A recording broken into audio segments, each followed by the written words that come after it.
আসসালামু আলাইকুম, কি অবস্থা সবার? আশা করছি সবাই অনেক ভালো আছেন। তো আজকের ভিডিওটা হচ্ছে যারা মূলত খামার শুরু করতে চাচ্ছেন কিন্তু চিন্তা ভাবনা করে পাচ্ছেন না কি দিয়ে খামার শুরু করবেন, হাঁস মুরগি নাকি গরু। তো এটা সম্পূর্ণ নির্ভর করবে আপনার উপর, আপনি কোন বিষয়ে অভিজ্ঞ, কোনটা ভালো বোঝেন। যদি ব্রয়লার মুরগি পালন করেন তাহলে সেটা 1 মাসের ভিতরে আপনার প্রফিট আপনি দেখতে পারবেন। এবং যেগুলো অন্যান্য মুরগি আছে, ফার্মি মুরগি আছে, টাইগার মুরগি এবং দেশি মুরগি এবং লেয়ার মুরগি, এগুলো মূলত ডিমের জন্য করা হয়।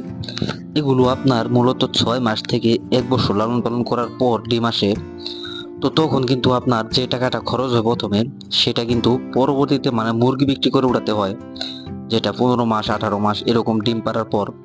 তো আপনার যখন ডিম পারবে তখন কিন্তু আপনার যে ডিম দিবে তার অর্ধেক টাকা দিয়ে কিন্তু খাবারের খরচটা হয়ে যাবে এবং অর্ধেক টাকা আপনার লাভ থাকবে। মূলত এগুলো হচ্ছে একটা দীর্ঘমেয়াদী প্রজেক্ট, যেগুলো থেকে দীর্ঘ সময় ধরে ইনকাম হতে থাকে। এবং কি আমি যদি হাঁসের কথা বলি তাহলে এটা থেকেও কিন্তু ডিম থেকেই বেশি লাভ। তো মাংসের জন্য উৎপাদন না করে ডিমের জন্য করাই ভালো। তো এটা একটি দীর্ঘমেয়াদী মানে ইনকাম সোর্স। আপনি যেই কোনো খামারি করতে চান সেটার বিষয়ে আগে আপনার প্রশিক্ষণ থাকতে হবে, না হয়তো এখান থেকে লাভ বের করতে পারবেন না। আর যদি আপনার প্রশিক্ষণ দেওয়া থাকে এবং কি সবকিছু বোঝেন, তাহলে আপনার কখনো লস যাবে না এটা থেকে। খামার আসলে এমন একটা জিনিস, সেটা মানে ইনকাম নির্ভর করে নিজের মানে অভিজ্ঞতার উপরে। নিজের যত অভিজ্ঞতা থাকবে তত মানে লাভবান হতে পারবে সে। এবং কি আপনি যদি গরুর খামার দিতে চান তাহলে এখানে কিন্তু আপনাকে একটু বেশি টাকা ইনভেস্ট করতে হবে। ধরেন আপনি 5 লাখ টাকা ইনভেস্ট করলেন এবং বছর শেষে ধরেন 7-8 লাখ টাকা বিক্রি হলো, আপনার দেখা গেল 1-2 লাখ টাকা লাভ। এটা কিন্তু 1 বছরে একবারই মানে লাভটা পাবেন।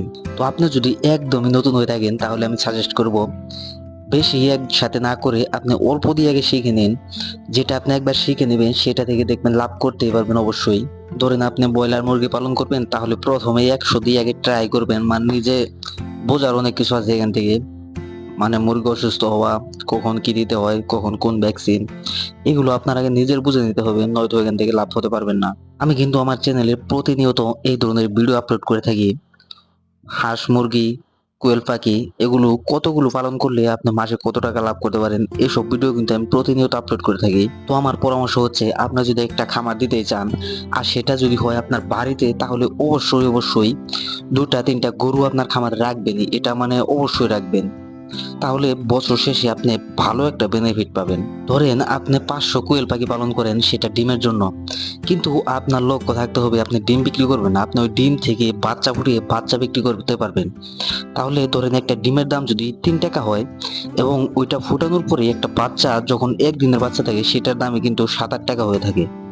এভাবে কিন্তু অনেক টাকা লাভবান হওয়া যায়। এমনকি এটা দেশি মুরগি এমনকি হাঁসের ক্ষেত্রে হতে পারে। আপনি যদি ডিম না বিক্রি করে বাচ্চা ফুটিয়ে বিক্রি করেন তাহলে বেশি লাভ। তো খামারে যদি কোনো প্রকার প্রবলেম হয় তাহলে আমাকে কমেন্ট করতে পারেন, আমি সলিউশন দেওয়ার চেষ্টা করব। তো এরকম আরো ইনফরমেটিভ নতুন নতুন ভিডিও পেতে আমার চ্যানেলটি সাবস্ক্রাইব করে সাথে থাকবেন। ধন্যবাদ।